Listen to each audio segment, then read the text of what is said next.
Will you be buying and selling a house at the same time? Are you nervous, stressed, wondering how it's all going to come together? I hear you. Moving is stressful, even if it all lines up perfectly. When you add the complication of needing to buy and sell at the same time, it's not easy. We've navigated this maze ourselves, and we've helped clients do the same many times over. Needless to say, we've learned a lot. So let's talk about the 5 things you can do to navigate and minimize the chaos.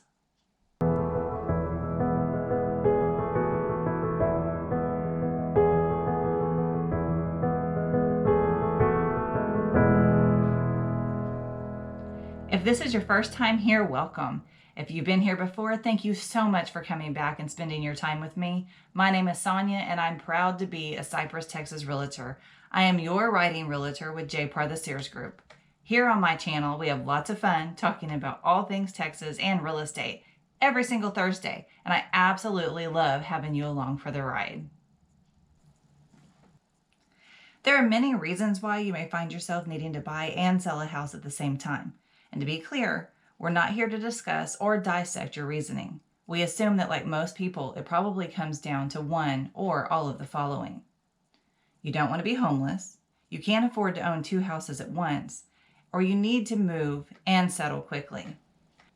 Before we jump in, I want to assure you that buying and selling a house at the same time does not have to be an awful experience. The 5 steps in this post will help you streamline the process.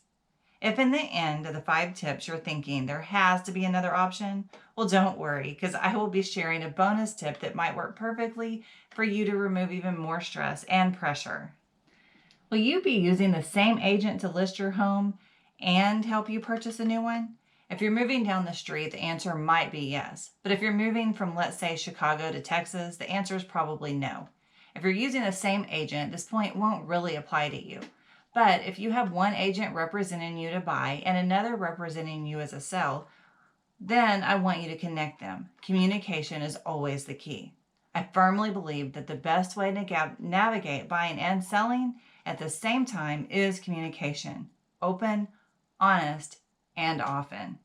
Your listing agent and buying agent should be in touch with each other on a regular basis throughout the process to ensure everything is on track and running smoothly. If your buying agent will likely need copies of your sales documents from your listing agent, especially if you will be purchasing your new home contingent on the sale of your existing home. Together, the agents can discuss realistic timelines and provide you with the best service and advice. The earlier you connect the agents, the more prepared everyone can be when it's time to make the offer on your new home. You've probably heard the terms buyer's market, seller's market, and balanced market. But do you know what they mean? And do you know what they mean for your current move? If you're lucky, you will be selling in a seller's market and buying in a buyer's market.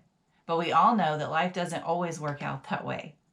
When you're buying and selling a home simultaneously, you need to understand the nature of the market you currently live in and the market you're hoping to buy in. It's important to note how competitive the market is. It can vary from state to state, city to city, and even neighborhood to neighborhood. This is why it is so important to work with local experts who can walk you through the realities of buying and selling in a particular market. For example, if you're planning to move to Houston metro area, and it is a strong seller's market right now, does that mean it's a bad time to move? You should cancel your plans? No, it just means that the market is quite competitive for buyers. It also means that usually you will need to have an accepted contract in place on your current home before you will have the offer accepted to purchase a home here. On the other hand, if you happen to find yourself buying in a buyer's market, there may be less pressure to have a contract on your current home before putting in an offer on your new home. While it is important that you understand the nature of the market in both places, it's even more important that you hire an agent who knows the market inside and out. By doing this, you can map out your timing carefully and determine which contract you need to have in place first. Okay, so this one might sound a bit creepy, but in tip number 3, I want you to learn as much as you can about the buyers of your current home and the sellers of your future home. You may want to know things like where are they going, when do they need to be there, and are they in a situation the same as yours that they are buying and selling at the same time. As much as possible, you want to minimize the number of closings that need to happen all at once. If, for example, the buyer of your home is contingent on the sale of their home, that can mean that there are 3 closings that need to happen all on the same day or within a matter of days. On top of that, if the seller of the new home that you're buying is also closing on their new home, well, you get the picture. It can get complicated really quickly. I like to think of it as dominoes. If one closing doesn't happen, it's like the domino in the chain that doesn't fall. Then the others don't get to either. If one home in the mix doesn't close on time, the others can't either. And in situations like this, they keep me up at night. Anyways, the more information you can gather with the help of your agents about all the parties involved, the better. The information will give you ideas of where the flexibility is if you run into any delays or timing in the closing process. Post-possession can be a great option if you need to sell your current home to buy your next home, but you don't want to move into a rental or mom's basement in the interim. Since we are in a strong seller's market, we are seeing more and more post-possession agreements. Post-possession occurs when you are officially set to your current home and to rent it back for the new buyers for a predetermined period of time. These arrangements are usually in place for a period of less than 30 days, and rent is a nominal amount paid in escrow. Put simply, you get to stay in your current home after closing. Arranging for post-possession agreement could be a perfect way to offset your sales and purchase by a few days. A few days might not sound like much, but it can make all the difference when it comes to ensuring a smooth closing on both sides. By closing early on your current home, it means that you have time to transfer the funds to pay for your future home. You still have a place to live, and it gives you a buffer if there's any delays in your financing. If possible, I recommend having a bit of an overlap on either side. For example, if you're supposed to close on your new home on Thursday, you may want to close on your current home on Monday before and have your post-possession agreement in place until the following Tuesday or Wednesday. This way, you have a place to live if there's any delays in the closing of your new home. Tip number 5 is having a contingency plan. I really want you to come up with a backup plan in the event that one or both of your closings is delayed by a few days. Between your lender, your realtors, and your escrow officers, everyone is going to be working hard to make sure that everything stays on schedule. That being said, there's always the risk that something happens to alter the timeline. Your backup plan could be something as simple as staying with your family or friends. Make sure you think about where you're going to stay, but also what are you going to do with all your stuff? Can your movers hold on to it for a few days? Can you extend the truck rental? Will you need a storage unit?